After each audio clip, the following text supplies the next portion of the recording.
함께 나누도록 하겠습니다.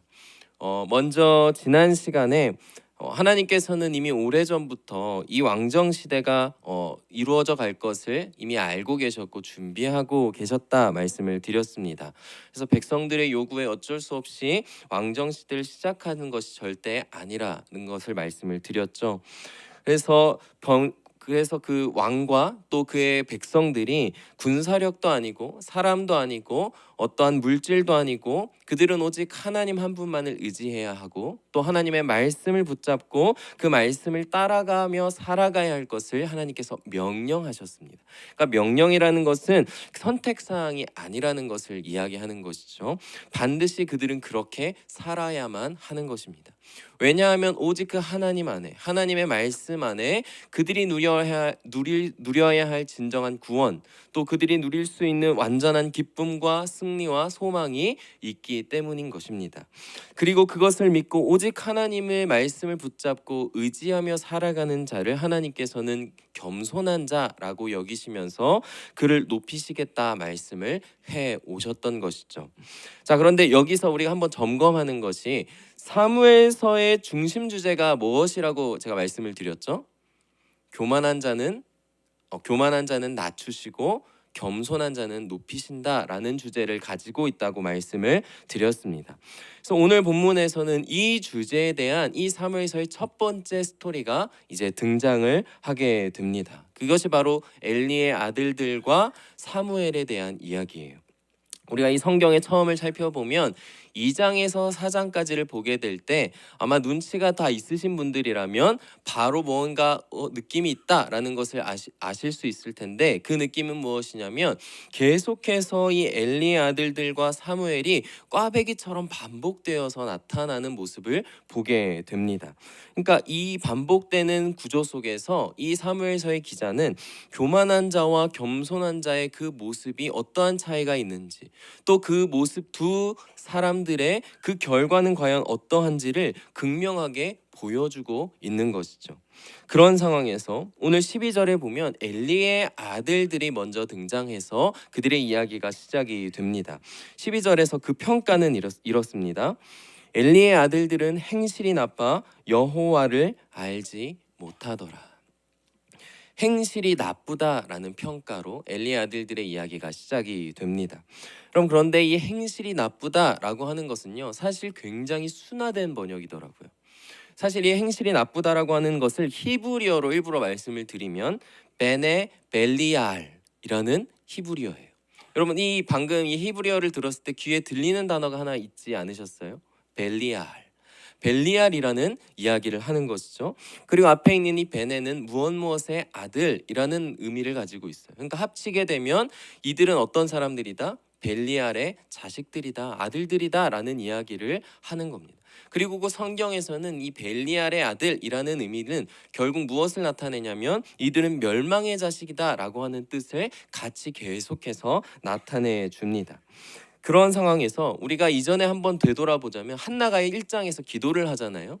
근데 이 한나가 기도를 할 때 엘리 제사장이 와서 이 한나가 술 취했다고 오해를 하는 장면이 나옵니다. 그런데 그때 이 엘리에게 이 한나가 이런 얘기를 해요. 당신의 여종을 악한 여자로 여기지 마시옵소서. 여기서 이 한나가 얘기하는 이 악한 여종도요, 히브리어로 보면 바로 벨리알의 딸이라는 의미를 가지고 있어요. 그러니까 결국 똑같이 한나가 엘리에게 자신을 멸망의 자녀처럼 멸망의 자식처럼 여기지 마십시오라고 이야기를 하고 있는 것입니다. 그러니까 굉장히 대조가 되죠. 한나의 이야기부터 한나와 또 그의 아들 사무엘은 멸망의 자식이 아니라는 것을 얘기하면서 반대로 그 당시에 제사장으로 섬기고 있던 엘리와 그 엘리의 아들들은 멸망의 자식들, 특별히 엘리의 아들들은 굉장히 악한 멸망의 자식으로 살아가고 있다고 성경은 고발을 하고 있다라는 것입니다. 그래서 17절에서 12절에서 엘리의 아들들은 행실이 나빠라는 말은 그들이 멸망의 자식들이다라고 이야기를 하면서 그렇기 때문에 그들은 여호와를 알지 못하더라라는 이야기를 하고 있는 것입니다. 그러면서 이제 이들이 얼마나 악한 이들이었는지 악한 자들이었는지를 이야기해 주기 시작하는 것입니다. 13절과 14절을 볼까요?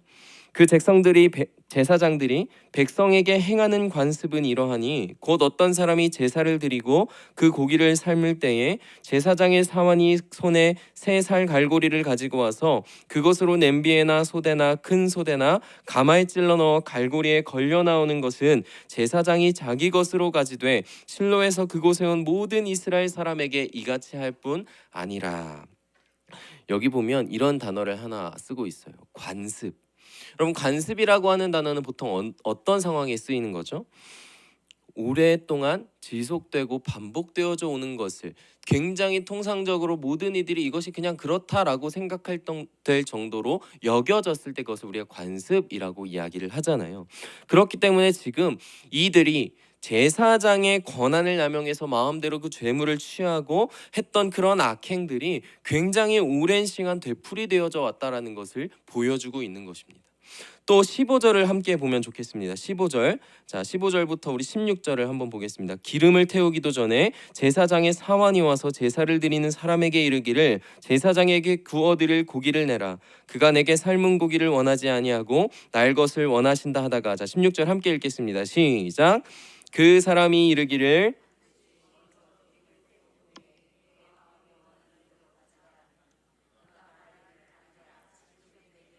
그렇지 아니하면 내가 억지로 빼앗으리라 하였으니. 심지어는 기름을 태워 하나님께 드리기도 전에 이미 생고기를 강탈해 가는 거예요. 하나님이 받으셔야 할 예배를 인간이 가로채고 있는 것입니다. 레위기에 보면요, 모든 제물의 기름은 반드시 여호와의 것이다, 여호와에게만 반드시 드려야 한다라고 이야기를 하는 말씀의 구절이 있습니다. 그리고 또 반드시 이 하나님의 것을 인간이 가로채게 될 때 그 기름을 인간이 먹게 될 때 그 자는 반드시 백성 중에서 끊어지게 된다라고 하는 말씀도 이미 레위기에서 경고로 말씀을 다 하셨어요. 그런데 지금 이 악한 죄를 엘리의 아들들이 범하고 있다라는 것이죠. 심지어 제사장의 아들들로서 얼마나 이들이 악한 모습으로 살아가고 있습니까? 왜 하나님께서 이들에게 멸망의 자식들이라고 하는 굉장히 무서운 표현을 쓰시는지 이해가 조금씩 되시죠? 오히려 하나님께서는 계속해서 이들을 어떻게 해서든 돌이키려 하셨을 테지만 이들의 모습에는 그러한 것이 나타나지 않았던 것입니다. 이들에게는 하나님이 없었어요. 이들은 오히려 하나님을 이용하려 하고 심지어 하나님의 것을 자신들의 것으로 가로채서 자신들의 배를 불리고자 하는 그러한 너무나도 악한 모습을 가지고 있는 자들이었습니다. 그런데 이 모든 일이 왜 일어났다고 성경이 오늘 얘기하는 것이죠? 행실이 나빠 여호와를 알지 못하더라. 하나님에 대한 무지가, 하나님에 대한 지식이 없는 이 끔찍한 결과가 이러한 악한 모습들을 만들어내고 있다라는 것을 성경은 이야기해주고 있는 것입니다. 그래서 17절에서는요, 이들을 이렇게 평가해요. 이 소년들의 죄가 여호와 앞에 심히 크면 그들이 여호와의 제사를 멸시함이었더라. 여호와의 앞에서 그들의 죄가 심히 크다라고 말씀을 하시죠. 그런데 이러한 상황 속에서 성경의 기자는 이어서 사무엘이라는 사람을 등장시킵니다. 그리고 사무엘을 이렇게 소개해요. 자, 18절을 함께 읽겠습니다. 시작.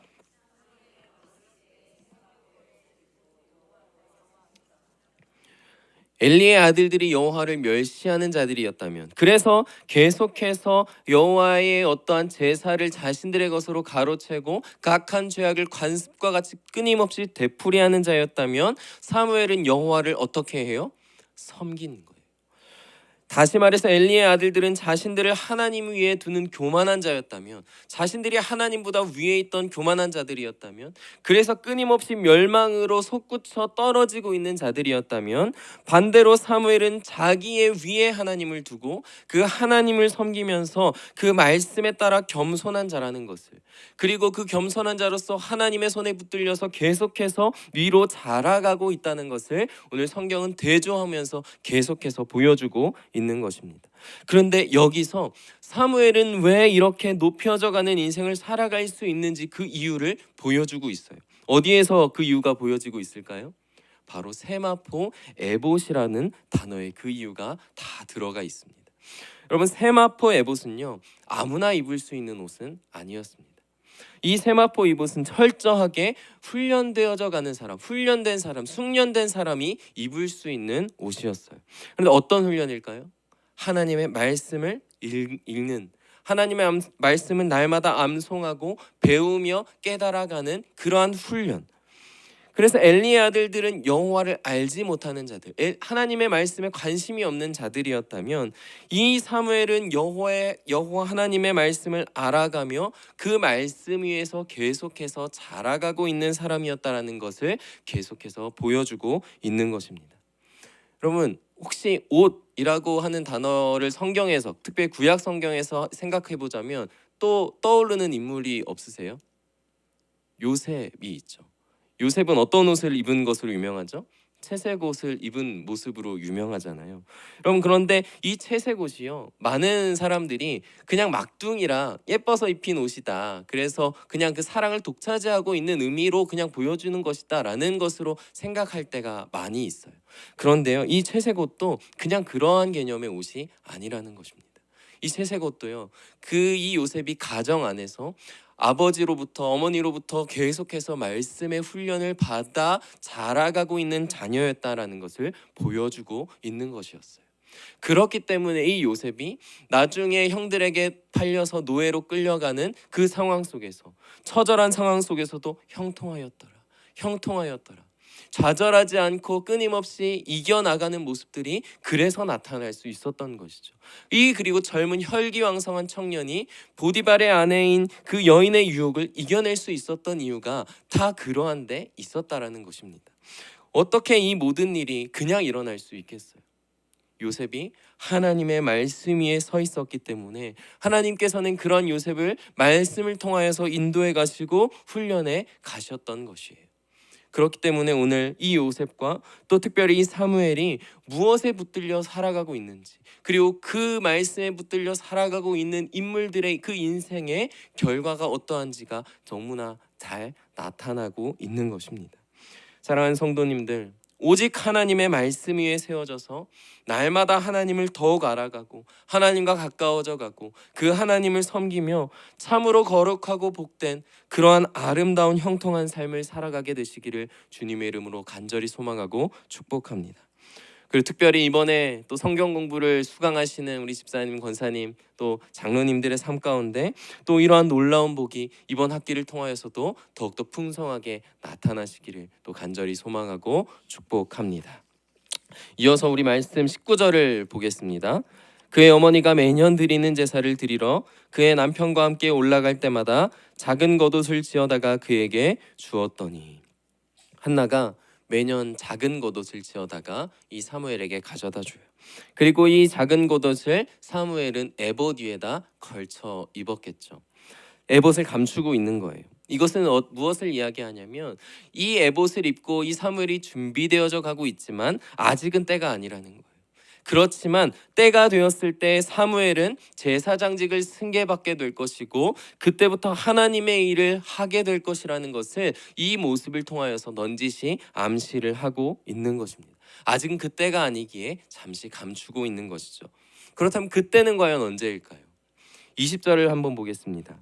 엘리가 엘가나와 그의 아내에게 축복하여 이르되, 여호와께서 이 여인으로 말미암아 내게 다른 후사를 주사 이 여호와께 간구하여 얻어바친 아들을 대신하게 하시기를 원하노라 하였더니 그들이 자기 집으로 돌아가매. 21절 시작.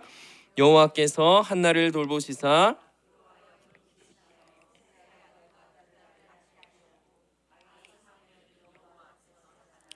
아멘. 하나님께서 한나에게 자녀를 주시는데 몇 명의 자녀를 주세요? 3명의 아들과 2명의 딸, 총 5명의 자녀를 주세요. 여러분, 이건 굉장히 성경적인 숫자입니다. 구약 출애굽기에 보면 만약 누군가가 다른 사람의 소 한 마리를 뺏거나 잃게 하였을 때 그 소의 한 마리에 5배를 갚아줘야 된다는 법이 말씀으로 정해져 있어요. 여러분, 그런데 하나님께서 한나가 기도함으로 마음이 통하였을 때 이 한나가 자기에게 아들을 주시면 그 아들을 하나님에게 바치겠습니다라는 이야기를 하잖아요. 그리고 실제로 그 하나님께서 그 사무엘을 받으신단 말이죠. 그런데 하나님 입장에서는 사실상 한나에게 생명보다도 더 귀한 그 한 명 독자인 아들을 사실 하나님 입장에서는 뺏어가신 것과도 사실 다르지 않았던 거예요. 그렇기 때문에 오늘 이 5명의 자녀를 갚으시는 것은 하나님께서 이 구약 시대에 자신이 직접 율법으로 정하셨던 그 법을 이 한나에게 되풀어 갚아 주시고 있는 모습을 보여주는 것입니다. 근데 중요한 건 이거예요. 5명이라고 하는 자녀들이 태어나는 동안 여러 해라는 시간이 지났겠죠. 그러면 그 시간 동안 이 사무엘은 어떻게 자라가고 있었을까요? 이전보다 더욱더 말씀으로 준비된, 또 말씀 가운데 하나님을 더욱더 알아가게 된, 하나님과 더욱더 가까워진 사람으로 더욱더 자라가고 있겠죠. 그래서 21절의 마지막은 그렇게 낳게 하셨고 아이 사무엘은 여호와 앞에서 자라니라 라고 하는 이야기를 하나님께서 말씀하고 계신 것입니다. 여러분, 자라난다라는 것은 성경 가운데 하나님께서 높이시고 계시다라는 것을 의미합니다. 또 하나님께서 겸손한 자 사무엘을 높이시면서 그 사무엘을 하나님의 놀라운 계획, 하나님의 놀라운 그 뜻 가운데 그 사무엘을 준비하고 계시는 것을 우리는 보고 있게 되는 거예요. 하나님께서 높이시는 자, 하나님께서 준비시키는 자, 여러분 얼마나 복된 인생입니까? 그렇게 살고 싶으시죠, 우리 성도님들? 하나님께서 준비시키는 인생 살고 싶으십니까? 하나님께서 높이시는 인생 살고 싶으십니까? 우리 성도님들의 삶이, 그리고 특별히 자녀들의 삶이 하나님으로부터 높여지고 준비되어지는 그런 완전한 하나님의 손에 붙들려 살아가시는 그런 너무나도 아름답고 복된 인생 다 되시기를 주님의 이름으로 소망하고 축복합니다. 그 축복의 비결이 어디에 있어요? 말씀에 있습니다. 우리는 오늘 본문을 통하여서 엘리의 아들들과 그 사환들은 하나님 앞에서 죄와 함께 크고 있지만 반대로 사무엘은 여호와 앞에서 하나님과 함께 크고 있음을 보게 됩니다. 그런데 하나님과 함께 자라나셨던 분이 또 한 분 계세요. 그분이 누구시죠? 성경에 너무나 유명한 말씀이 있죠. 누가복음 2장 2절의 말씀을 함께 읽겠습니다. 시작.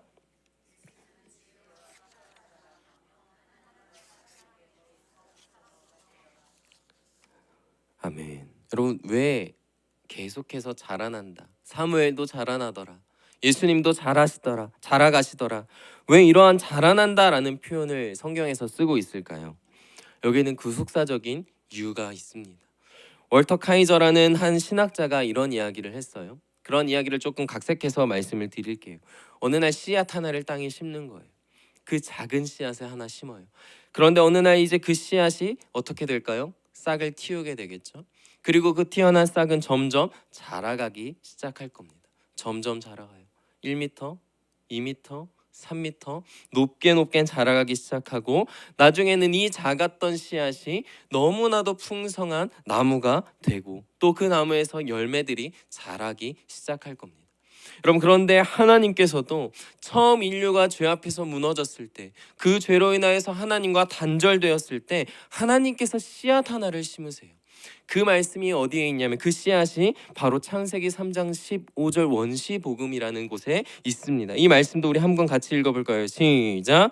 여호와의 후손이 내 머리를 16절만 죄송합니다. 15절을 함께 읽겠습니다. 시작.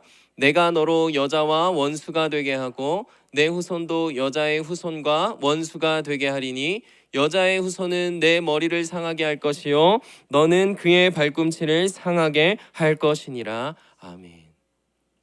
여러분, 하나님께서는 인류가 죄 앞에 무너지고 타락하게 되었을 때 하나님께서는 이미 구원이라고 하는 그 복음의 씨앗을 이미 심어 놓으셨어요.